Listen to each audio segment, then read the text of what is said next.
Let's talk about how to pass your PWC interview in 2025. What's up guys, it's Mike with Job Ready English. Welcome to the Pass the Interview series where we break down the interview processes of world famous companies. We've done this for well over 100 companies since 2021 and it's been viewed millions of times. Today, we're bringing you the video for PWC in 2025, the UK's largest professional services company and one of the big four, along with Deloitte, EY and KPMG. We're going to be breaking down their first round interview process. Our sources come from Glassdoor, Student Room, publicly available sources, and we've gone back through candidate reports over the past 6 months to bring you a concise version of what you can expect in your PWC interview. We're going to talk about some fast facts about PWC that you can use in your interview. We're going to discuss the format that the interview would take and the most common questions we came across and how to think about answering those questions. And if you want more help, then make sure you check out the links down in the description below. Let's get started.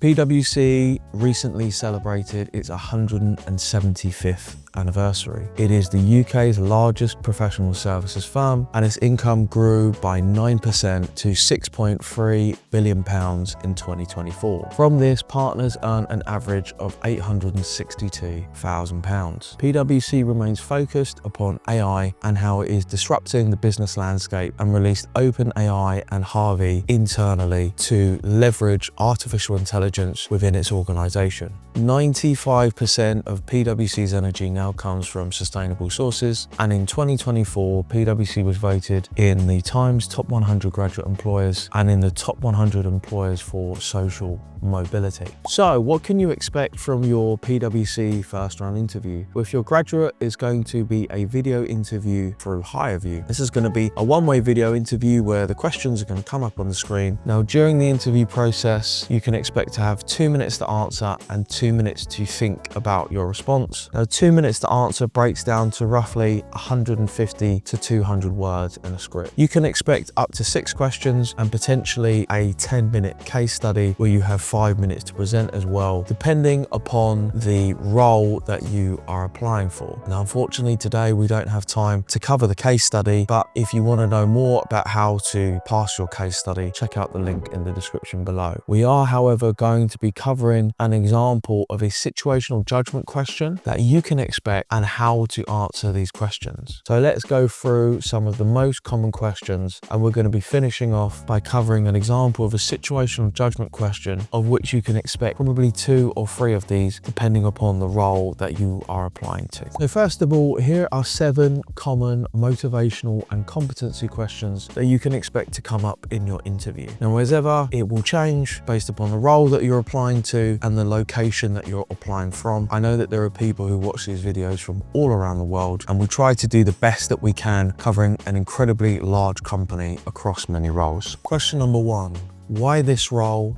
And what is it? So I'm going to explain this using audit as an example. Why audit? What is audit? One thing that PwC wants to know when people are applying for technical roles is that they understand what the role is, what it entails. PwC is going to invest tens of thousands of pounds into training you. For example, for audit, you would train for the ACA qualification. So what that means is that they really want you to have a good understanding of what the role involves. For example, as an auditor, you're going to spend a lot of your time out of the office. You're going to be visiting on site with clients, carrying out reconciliations, looking into the accounts of these companies, speaking to banks, suppliers, people that are within the company to help to reconcile their accounts so that it can be presented in an audit statement. Now, what this means is that you have to understand that working an audit, you're going to need to be numerate. You're going to need to have a good grasp of Excel or an equivalent form of accounting software. You're going to need to have good attention to detail and good people skills. Now, the list that I provided is by no means a complete list. One thing that I suggest that you do when you're forming this answer is A, make sure you read the job description. B, if you still don't feel that it's clear from the job description what you're going to be doing, then look up audit job description or the title of the job and the job description so you can be really clear in explaining what it is that you're going to do. Now that's the first part of your answer. The second part should be you picking out 2 or 3 brief examples in a sentence where you can demonstrate that you have the really important skills which they require. It doesn't matter too much about which skills that you pick. Don't get lost too much in the detail. But what you have to remember is that as your answers are being processed, the logical way that you're going to rank 1,000 different candidates who answer this question is that the ones who have a clearer understanding of what they have to do within this job and that they have the skills that are required are going to be ranked higher than those that don't. Question number 2, why PWC? Now, at the beginning of this video, I gave you 5 to 7 facts about PWC. I actually got them directly from their website, from their annual report, which is here. PWC were one of the first companies to start showing their annual report online. It's really simple, it's really easy to understand. I like to use a little mnemonic, which is 5 fast facts. So when someone says to me, how do I answer about why I want to work for this company? Just remember 5 fast facts. You want to find facts which are specific to the company, which preferably have a relation in terms of data or a specific name or an achievement, an award, something such as this. Please don't make your facts generic. This is something that I hear all too often when people give vague and generic answers to this question. Again, what you want to think about is you want to sound different. You want to sound like you've done your homework. You want to sound like you care, not that you're just regurgitating the same answer over and over again, which is exactly how you sound if you say PwC would be a great company to work for, I could learn so much, it's got world-class people, it's got amazing clients. That's pretty much the answer that I hear a lot when I'm listening to people do one-to-ones before we start to tweak their answer. Question number 3, how will you balance studying and working? Now this is pretty relevant to graduates. For those that don't know, if you're studying for the ACAs, CTAs, SEMA, whatever professional qualification you're thinking about doing, if you're looking to work in audit and tax, it is incredibly demanding. Generally takes 3 years, and it's something where you're having to constantly be taking exams apart from in busy season. So thinking about balancing work and studies, really the answer is that you've got to be really organized with your time. Now, I've actually lived with somebody who was studying for the professional qualification, and what I observed was that she would spend her evenings, she would sit at the dining room table and she would be, studying for her exams. We would have to be really organized at the weekend because she'd need to find the time at the weekends before she, when she went back to college or if she had exams coming up. A lot of times as well, I was so impressed with how hard she worked. Sometimes she'd get up at 5, 6 o'clock in the morning just so she could cram in half an hour's study before she went to work. What that meant was just that the timings had to be really organized. We still went out and did other things, but it had to be really well orchestrated, and she spent a lot of time studying. I would say probably an additional 15 or 20 hours a week outside of the 40 hours that she spent working, plus 10, 12 hours a week that she spent traveling to and from central London. Now that wasn't every week, but that was, I would say, 3 out of 5 weeks that she would have that kind of schedule. Question number 4, how would you establish evidence? Now this appears to be a strength-based question, but you can use an example. In fact, when you're asked strength-based questions, which I tend to think of more as just a very direct question, like what does success mean to you and why do you think money is so important? We can tell a story, we can provide an example, and it makes us a little bit more relatable. Establishing evidence is something that is particularly important for audit and tax. The chain of events to establish evidence is, number 1, to have your facts straight, to have the data that is required, to verify that data, to check it with your colleague or somebody who is senior than you, and then to go and track that down to the best of your ability. And then providing evidence for that. Perhaps when you had a group discussion, when you had a project, a dissertation, when you're trying to establish evidence or facts that are going to support what it is that you want to do. Question number 5, how would you respond to feedback?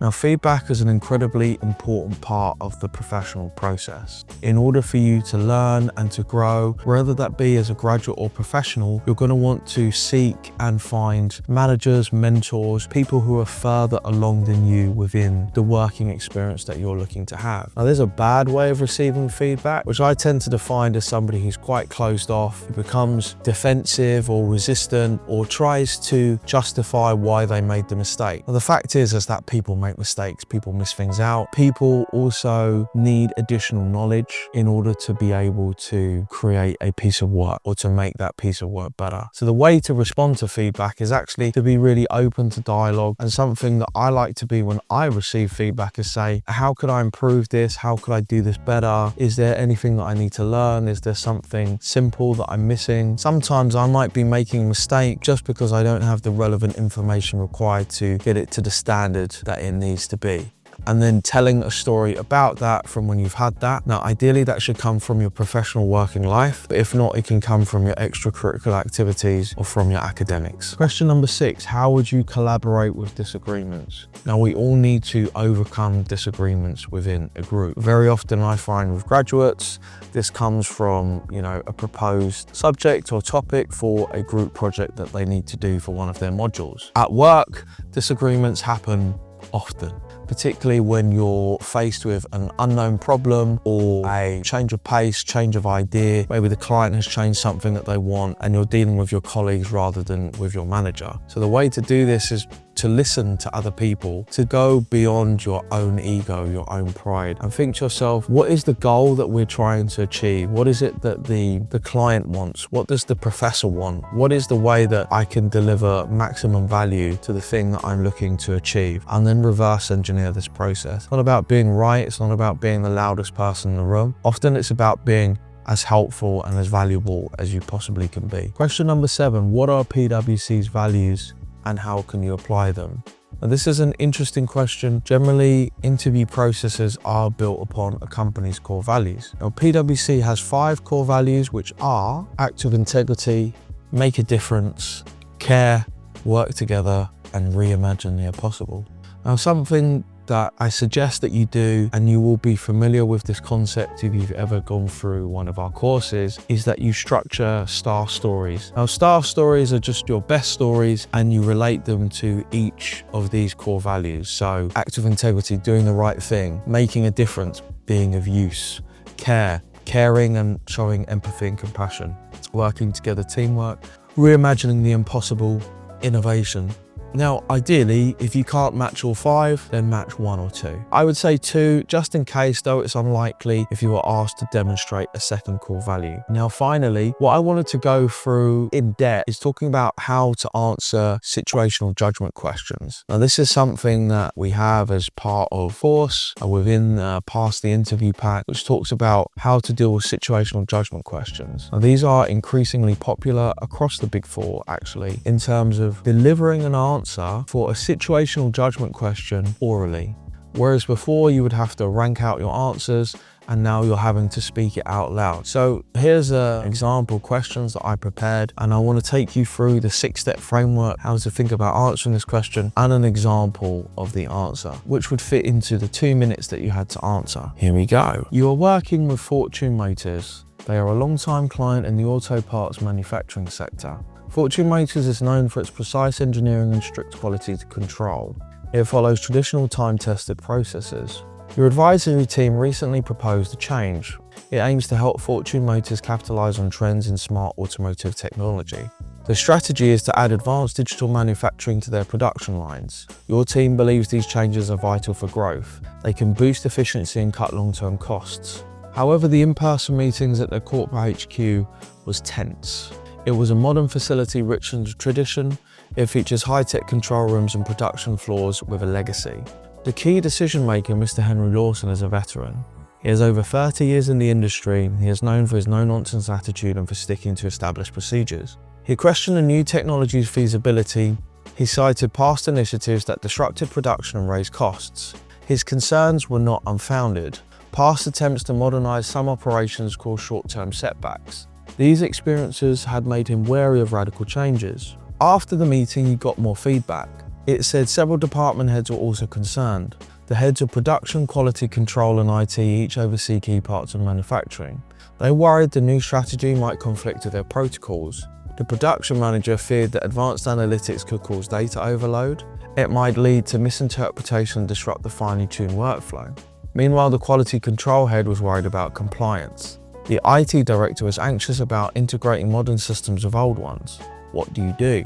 Your answer should include: how would you build trust and show understanding by actively listening and acknowledging their past challenges? How you should address the client's concern by proposing specific phase solutions with risk mitigation measures. Why it's important to balance clear communication with careful listening to maintain and enhance the long-term relationship with Fortune Motors. Okay, so this is a reasonably difficult question to answer, and it is more difficult than what you can expect at PWC. That's always been the way that we train people. We want your training to be hard so that the real competition is easy. Now, I'm going to use a 6-step format to lay out the beginnings of an answer to this. And it's a repeatable format that you can use to break down situational judgment question. 1, what is the problem? 2, what is the result I need to achieve? 3, who's involved? 4, what's best for the client? 5, do I have all the information I need? And 6, how can I deliver maximum value? This starts to look a little something like this. 1, what's the problem? Fortune Motors is resistant to our proposal for integrating advanced digital manufacturing due to past experiences with modernization efforts that disrupted production and increased costs. Mr. Lawson and several department heads are particularly concerned that the new strategy might conflict with their established protocols, cause data overload, disrupt workflows, and complicate compliance and system integration. What's the result I need to achieve? Well, I need to get trust and approval of Mr. Lawson and the department heads. If I don't address their fears and reassure them, they're not going to go forward with the proposal, and I need to get them to buy in. Who's involved? We already know. What's best for them? Well, if we've done our homework, what's best is advanced digital manufacturing. Better standards of quality and provision, and over time it should boost operational efficiency, lower long-term costs, and give them a competitive edge. So what else do I need?